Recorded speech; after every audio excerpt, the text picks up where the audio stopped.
Solid liquid resource management ఈ సమావేశానికి వచ్చిన స్వచ్ఛాంధ్ర కార్పొరేషన్ అధికారులకి, పంచాయతీరాజ్ అధికారులకి, రూరల్ వాటర్ సప్లై అధికారులందరికీ, అలాగే principal secretary PR Shri Sashibhushan గారికి, మెంబర్ సెక్రటరీ శ్రీ కన్నబాబు గారికి, అధికారులందరికీ పేరు పేరున నా హృదయపూర్వక నమస్కారాలు, అభినందనలు. ఇక్కడికి వచ్చిన మీడియా సోదరులందరికీ, పెద్దలకి నా హృదయపూర్వక నమస్కారాలు, ఆహ్వానం పలుకుతా ఉన్నాం. ఈ solid and liquid resource management concept మనందరికీ కూడా రోడ్ల మీద వెళ్తున్నప్పుడు చెత్త అనేది మన దైనందిక జీవితంలో ఒక భాగం అయిపోయింది. దాన్ని తీలే. ఈరోజు మీకు ప్రజెంట్ చేసిన ఈ సినారీ మొదటిసారి కాదు, ఇది ప్రతిసారి ప్రతి ప్రభుత్వం ఒక ప్రయత్నం చేసేది. కాదు, ఇది ప్రత్యేకించి మేము ఎందుకు దీన్ని కొంచెం కమిటెడ్గా తీసుకెళ్ళాలి అని అనుకుంటున్నాం అంటే, మన దేశం నదులకి, సాంప్రదాయాలకి చాలా విలువ ఇచ్చే దేశం ఇది. నీటి వనరులకి, నీరు కనిపిస్తే దాన్ని గంగాజలం అనుకుంటాం. ఏ మూల చిన్న బావి కనిపించినా దాంట్లో మంత్రోక్తం చేసి దాన్ని గంగాజలం అనుకుంటాం. మనం బేసిక్గా పంచభూతాల మీద మనకు చాలా గౌరవం ఇచ్చే సమాజం ఇది. కానీ దురదృష్టవశాత్తు అది పూజా పునస్కారాలకే అది పరిమితం అయిపోయింది, కానీ దైనందిక జీవితంలో ఇది రావట్లేదు. ఉదాహరణకి ఇందాక మీరు చూసిన విజువల్ ఒకటి, యనమదురు డ్రైన్ చూస్తే, భీమవరం టౌన్లో చూస్తే అది ఒక 90 మీటర్లు ఉండే ఒక డ్రైన్. అది పంటకాలం. ఆ పంటకాలంలో దాదాపు ఇంక వేరే ఏమి లేక అందరూ దాన్ని ఒక డంపింగ్ యార్డ్గా వాడేశారు. అది కిలోమీటర్ లెక్కన ఉంటుంది. అందరూ అక్కడ వేసేయటం, అది ఏం చేస్తారు, మళ్ళీ వర్షాలు వచ్చేటప్పటికి అది మొత్తం వర్షాలు వస్తే కొట్టుకెళ్ళిపోయి మళ్ళీ సముద్రంలో కలిసిపోతూ ఉంది. అలాగే మనకి ప్లాస్టిక్ చెత్త ఎక్కడన్నా పడేస్తే కొన్ని ఇంకా ఇబ్బందిగా ఉంటుందని విజువల్స్ చూపించారు. లేటర్ మీరు శ్రీనివాసన్ గారి దగ్గర ఉంటాయి. ఈ ఆవులు కూడా ఈ ప్లాస్టిక్ కవర్లు తినేసి కడుపు నిండా దాదాపు 5 కేజీలు 25 కేజీలు కడుపులో ఉండిపోయినాయి. వాటికి దారుణంగా చచ్చిపోయి అలాంటి పరిస్థితులు కూడా ఉన్నాయి ఆవులు. ఒకవైపు ఏమైనా గోవుని పూజిస్తాం, గోరక్షణ ఉంటాం, కానీ కనీసం వాటికి, ఎందుకంటే అవి తిండి అనుకోండి, ఎందుకంటే ఫుడ్ ఉంటుంది దాంట్లో, ఆ స్మెల్కి అది తిండి అనుకొని తినేస్తున్నాయి ప్లాస్టిక్ కవర్స్. ఇవన్నీ చూస్తుంటే చాలా బాధ అనిపించి ఎక్కడో చోట మొదలు పెడదాం ఒక చిన్న ప్రయత్నం అని. అలాగే ఓపెన్ డ్రైన్స్, మనకి శ్రీనివాసన్ గారు వెల్లూరు నుంచి ప్రారంభించిన ఆయన ప్రాజెక్టు చాలా యూనిక్గా చేశారు. ఆయన గత 2 దశాబ్దాలుగా ఆయన శ్రమ ఇది. అక్కడ మీరు ఆ డిస్ప్లేలో చూస్తే రోప్స్ కట్టింది అంటే ప్రతిదీ, అంటే మీరు ఒకసారి ఒక సాలిడ్ వేస్ట్ 12 గంటల లోపు కనుక చెత్తని కలెక్ట్ చేస్తే అది రిసోర్స్ అవుతుంది, అది సంపద అవుద్ది. కానీ మేము కొత్త ఉద్యోగాలు ప్రారంభించడానికి కానీ వీటన్నిటికీ కూడా మన పరిశ్రమలు వీటన్నిటికంటే కూడా సర్వీస్ ఓరియంటెడ్ ఎంత డబ్బు ఉంది, అది ఈ సాలిడ్ లిక్విడ్ రిసోర్స్ మేనేజ్మెంట్లో పడేసిన ప్రతి చెత్త, పనికిరాంది అనుకున్న మన ఇంట్లో నుంచి పడేసింది, అది ఇంకో చోట సంపాదన అవుతుంది. సో ఆ కాన్సెప్ట్లో ఆయన 12 గంటల లోపు కనుక చెత్తని కలెక్ట్ చేస్తే అది ఒక మనకు అసెట్ అయిపోద్ది, అది ఒక సంపద అయిపోద్ది. దాన్ని ఎలా చేయాలనేది ఆయన గత 2 దశాబ్దాలుగా ఆయన చాలా నలిగి ఈ కాన్సెప్ట్ పట్టుకొచ్చారు. ఇది గతంలో 2-3 సార్లు చేశారు, కానీ ఇక్కడ ప్రత్యేకించి ఆయన చూసిన తర్వాత ఇది నేను పిఆర్ తీసుకున్నప్పుడు శశిభూషణ్ గారు దీన్ని ఆయన పేరుని ప్రతిపాదించారు. సో ఆయనతో కూర్చొని మాట్లాడినప్పుడు ఇది నిజంగా చాలా బాగుంది. కానీ మనకున్న సమస్య ఏంటంటే, కల్చరల్లీ చెత్త అనేది మన సంబంధం లేదు. మన వస్తువులు వాడతాం, పడేస్తాం తప్ప క్లీనింగ్ అనేది మటుకు అది మనకు సంబంధం లేదు, అది ఇంకొకళ్ళు వచ్చి చేస్తారనేది ఒక కల్చరల్ ఇష్యూ. ఇది ఈరోజు మేమందరం ప్రయత్నం ఏంటంటే, ఒక ప్రయత్నం చేస్తున్నాం.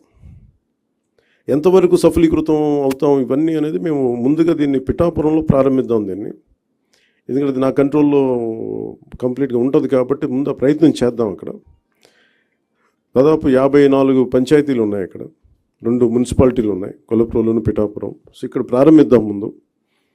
దాంతోపాటు ఇది 2 రకాలుగా ప్రతిపాదిస్తున్నాం. ఒకటి, ఇలాంటి సెల్ఫ్ హెల్ప్ గ్రూప్స్ ద్వారా ఒక 6 మంది ఉండి, ఇప్పుడు మీరు ఇందాక ఆయన చెప్పిన విధానంగా వాళ్ళ ద్వారా కలెక్ట్ చేయడం, ఎవ్రీ డేకి రోజుకి 2 సార్లు ఈ చెత్తని కలెక్ట్ చేయడం, ఆ మనం ఎక్కడైతే సెపరేట్ చేస్తారో ఆ యూనిట్స్కి పట్టుకెళ్ళడం. ఇది ప్రజలు కూడా బాధ్యత తీసుకుంటేనే అవుతుంది. కేవలం మేము పడేయటమే మా బాధ్యత అంటే సెగ్రిగేషన్లోనే చాలా చాలా బాధ్యత తీసుకోవాలి. అదొక ప్రయత్నం చేస్తుంది. ఈ కల్చర్ మనం ఇంజెక్ట్ చేయకపోతే భవిష్యత్తుకి ఇది మనందరికీ మనకి చాలా ఇబ్బందిగా పరిస్థితులు వస్తాయి.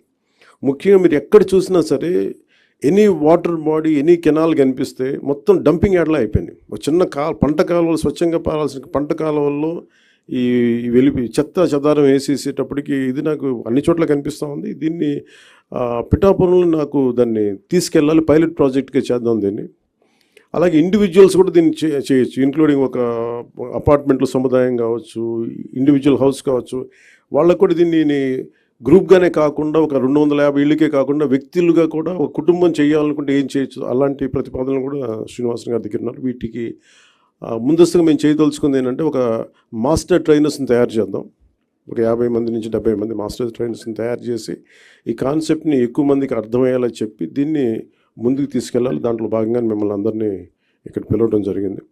మరి if you go into detail, ప్రతి డీటెయిలింగ్ వెళ్తే నిజంగా అందరం కలెక్టివ్గా అనుకుంటే ఖచ్చితంగా పాసిబిలిటీ చేయొచ్చు. ఇది కాదు, అది వ్యక్తితో మొదలవ్వాలి. సో నేను పొద్దున్న పెట్టిన ప్రతిపాదన కూడా ఏంటంటే, నాకే అనిపించింది ఆయనతో మాట్లాడినప్పుడు, ముందు నేను ఎక్కడైతే ఉంటున్నా నా క్యాంప్ ఆఫీస్ కానీ, లేదంటే నేను ఇప్పుడున్న నా ప్రైవేట్ క్యాంప్ ఆఫీస్ కానీ, లేదంటే జనసేన పార్టీ ఆఫీస్ కానీ, ముందు వీటితో మొదలు పెడదాం. అసలు జీరో లిక్విడ్, మన సాలిడ్ అండ్ లిక్విడ్ రిసోర్స్ దీన్ని మేనేజ్మెంట్ ముందు నా ఆఫీస్తో మొదలు పెడదాం, అలాగే పిఠాపురంలో మొదలు పెడదాం అని స్టార్ట్ చేస్తాం. దాంట్లో కూడా ఇప్పుడు ఆయన ఏమంటున్నానంటే, వచ్చి ఒకసారి క్యాంప్ ఆఫీస్ కూడా చూడండి, ఏమేమి జాగ్రత్తలు తీసుకోవాలి, చెత్త ఎంత మినిమైజ్ చేయగలం. ఎందుకంటే దాదాపు 169 ఈ వేస్ట్ ఐటమ్స్ ఉన్నాయి. మన చిన్న వాడేసిన బ్యాటరీలు కావచ్చు, ప్లాస్టిక్ కవర్ కావచ్చు, ప్రతి దానికి ఒక యూనిట్స్ ఉన్నాయి. ఇంక్లూడింగ్ ఈ బ్యాటరీస్ మనం పడేస్తే అవి ఎవరో తీసుకెళ్తారు, కానీ దానికి సంబంధించిన వ్యక్తులు ఆ లోపల ఉన్న హెజార్డస్ మెటీరియల్ అంతా ఇనుము వరకు అవుటర్ లేయర్ బ్యాటరీ లేయర్ తీసుకొని అది అమ్మేస్తారు, కానీ లోపల ఉన్న హెజార్డస్ మెటీరియల్ అంతా అక్కడే వదిలేస్తారు. దీన్ని ఈ పొల్యూషన్ కంట్రోల్ నామ్స్ ప్రకారం కొన్ని యూనిట్స్ కానీ ఇవ్వగలిగితే, వాళ్ళు సంబంధిత స్పెషలైజ్డ్ చోజన్ యూనిట్స్ ఉన్నాయి, పొల్యూషన్ కంట్రోల్ బోర్డు సెలెక్ట్ చేసిన యూనిట్స్ వాళ్ళకి అమ్మటం. ఎందుకంటే ప్రతి చోట ఆయన చెప్పేది దాదాపు ఎంత, మీరు అన్నిటికన్నా మీరు చెప్పండి ఏంటంటే అబౌట్ మనీ చెప్పండి. అది how much money each panchayat can get out of this. అది you didn't display that part, you have to show that. You have అంటే ఒక్కొక్క పంచాయత్ ఈ వ్యవస్థ అంటే దీనిని కనుక మనం నిజంగా చేయగలిగితే ఒక్కొక్క పంచాయత్ మనకి సెల్ఫ్ సఫిషియెంట్ ఫండ్స్ వచ్చేంత ఉంది దానికి. ఇద్దరు మున్సిపాలిటీస్ కానీ ఈ విధంగా చేసి, కానీ ఇది చాలా ఛాలెంజింగ్, ఇది చాలా కష్టమైంది, చాలా ఓపికతో కూడుకుంది. సో దీన్ని ఎలా చేయాలి అనేది ఇది ముందు మేము మాస్టర్ ట్రైనర్స్, దాంతోపాటు ఉదాహరణకి అంటే ఇది ఒక మోటివేషన్ కోసం ఇది చెప్తా ఉన్నాను. ఉదాహరణకి ఇది please you can explain sir, మీరు చెప్పండి ఒకసారి, please come and explain. This is nothing but the entire Andhra Pradesh. That's okay. Entire Andhra Pradesh, we got 13,301 Gram Panchayat. The garbage value per month, it's 100 crore and people contribution. Joined together, 220 crore is our garbage value per month. Without knowing that value, we are just simply dumping in the roadsides, burning, dumping in the water bodies and creating more problems. This is per month. Per year, if you go, it's around 2,643 crores. It will be generated only in rural area. It's not urban, only rural. Through this, 2.45 lakhs women self-help group members per month, 9,000 rupees they will get. That much of people we can generate jobs, non-stop resource which is going to come. ఒక రూరల్లోనే అంటే దీంట్లో ఎందుకు ఇది చాలా విలువైంది చెత్త అనడానికి ఏమంటే మనం పడేసి చెత్త ఎంత విలువైంది అని చెప్పడానికి దాదాపు 2,643 కోట్ల వర్త్ ఇన్కమ్ జనరేట్ చేయగలిగేది. అలాగే దాదాపు 2,50,000 మందికి ఇది ఉపాధి కల్పిస్తుంది.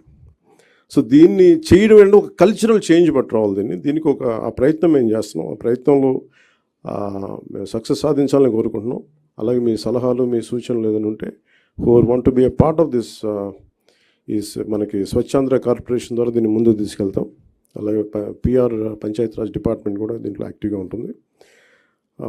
అంటే బేసిక్ కనీసం మనం ఇవ్వగలిగేది శుభ్రమైన పరిసరాలు స్కూల్స్లో చూస్తే ఇందాక భీమవరంలో కూడా ఒక స్కూల్ చూస్తే ఆ స్కూల్ మొత్తం డంపింగ్ యార్డ్లో చేశారు. పిల్లలు ఎలా చదువుకుంటారు అక్కడ? అలాంటి పరిస్థితులు, అందుకే స్కూల్స్ పిల్లలు కూడా రావడం మానేశారు. సో అలాంటి చోట తిరిగి to reclaim the intended purpose కోసం కట్టిన బిల్డింగ్ని ఎలా రీక్లెయిమ్ చేయాలి, వీటన్నిటి మీద ఒక ప్రయత్నం జరుగుతుంది. సో దాంట్లో భాగంగానే ఈ మీడియా ఇంటరాక్షన్. సో ఒకసారి మీరు మీ సహాయ సహకారాలు కావాలి. ఇట్ ఇస్ మోర్ ఆఫ్ కల్చరల్గా ప్రతి ఒక్కరికి దీని అవగాహన పెంచాలి. నేను మీడియా నుంచి వచ్చిన మీ సన్నిహితులకి, మిత్రులందరికీ నేను కోరుకుంటుంది, ఈ అవగాహన మీరు కొంచెం సగటు మనిషిలో కానీ పెంచగలిగితే మీ ద్వారా, మీ మాధ్యమాల ద్వారా, అది నిజంగా మాకు ఒక మోటివేషన్లా ఉంటుంది. అందుకే మీ సహాయ సహకారాలు కోరుకుంటూ సెలవు తీసుకున్నాను. Thank you.